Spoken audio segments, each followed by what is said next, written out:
Hi there, it's Sandra from Savvy Teaching Tips. Today I want to show you how to use place value tense to teach about place value. Don't forget, if you want me to create more videos like this, please like and subscribe below and ring that bell so you get notifications of all my new videos. So what are place value tense? Well, place value tense look like this. They are folded over pieces of paper to look like little tents. And so this one tent, this one that I've got here, is 2,537. And how this works is the 7, if I take the 7 off, it's just a 7. But if I take the 30 off, it actually has a 10, so it's a 30. And the 500 and 2,000. So all the zeros are there. And what's really great about this is if I take them all apart, I end up with the expanded form of the word or of the number. See, place value tense are a very effective way to teach place value because they're hands-on and they're concrete. They're also engaging. The kids find them really interesting. So when using tent cards for first grade, I only focus on 10s and 1s. And when I'm doing second grade, I focus on 1s, 10s, and 100s.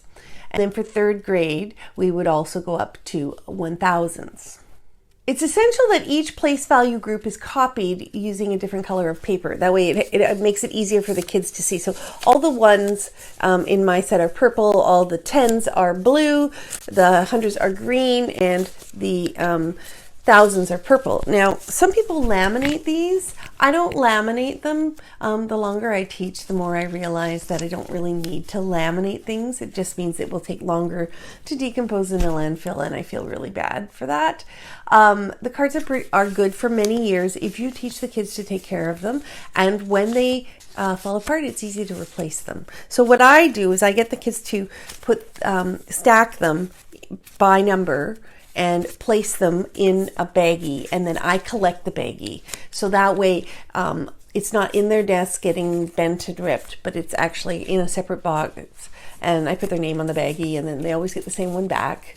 And if they lose one, then we replace it. Each place value group includes the numbers from 1 to 9. So we'll go back over this again. So the purple 1s cards are 1 to 9, and the turquoise 10s cards are 10 to 90, and then the green 100s cards are 100 to 900, and the purple or the pink 1000s cards are 1000 to 9000, and then I also have 10,000s available. Dark blue ones is what I use for 10,000 tent cards, and that is something I've linked below from my store. Now, go back to organizing it in the classroom. So each child has their own set, like I said before, but they don't keep it in their desk. It's the name on the bag, and we put the bag in the box, and I keep it separately. But when it's time to use, I pass them out. Now, first thing we do is we teach the children how to set out their cards in piles on their desks.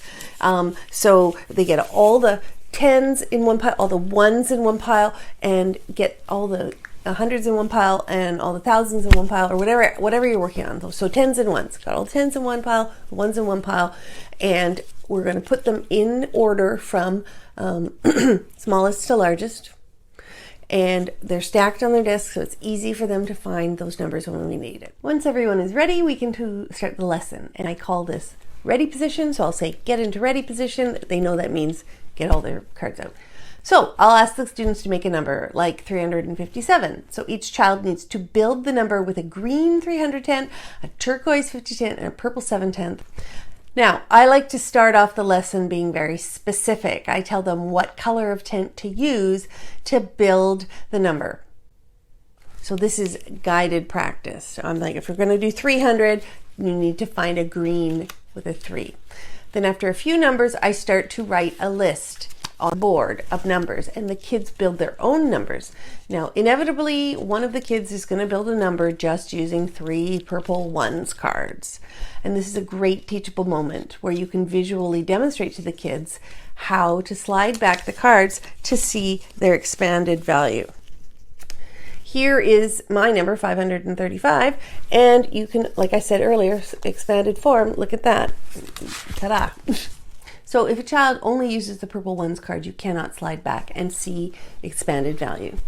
Now, after a few more minutes of building numbers with place value tenths, I love to show the kids how to slide the tenths apart, and suddenly they have expanded form.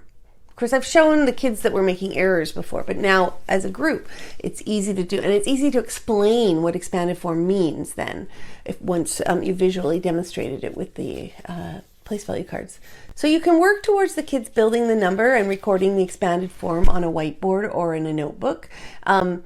Storage of these cards can take some effort, but like I said earlier, if you train your students how to put the tenths away in order, it can help ensure that tenths don't get lost as easily.